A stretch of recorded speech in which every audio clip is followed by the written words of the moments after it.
Kapyanan OCM Barm namigay ng panibagong libreng pabahay sa iba't ibang bayan ng SGA Barm. Detalye na balita mula kay June Di Makutak, RH19.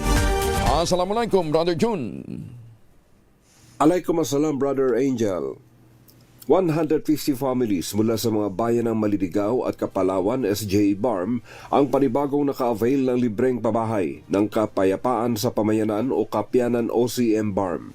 Sa impormasyon mula sa Kapyanan Information Department, 100 units ang matagumpay na na-turnover sa Kapalawan, habang 50 units naman ang i-turnover sa Maliligaw.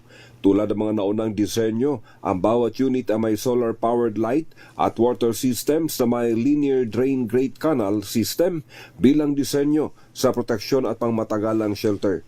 Labis na pinapurihan ni Assistant Senior Minister and Concurrent Kapyanan Project Manager Abdullah Dong Kusain, si Pikit Municipal Vice Mayor Sumulong Sultan at ang buong pamilya Sultan na nag-provide ng ektaryang lupang tinayuan ng nasabing Kapyanan Housing Project.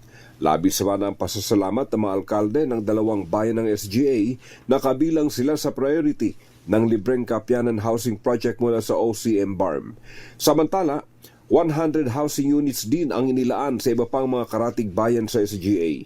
50 housing units ang i-turnover sa Barangay Kitulaan at Barangay Langogan na formal ding i-turnover ni na Project Manager Assistant Senior Minister Abdullah Dong Kusain, katuwang si Kapyanan Deputy Project Manager Engineer Suharto Batchong. Pinasasalamatan din ng Kapyanan OCM sa Ginoong Datukan Panulimba na siyang nag-donate ng lupaing pinagtayuan ng nasabing housing project sa lugar.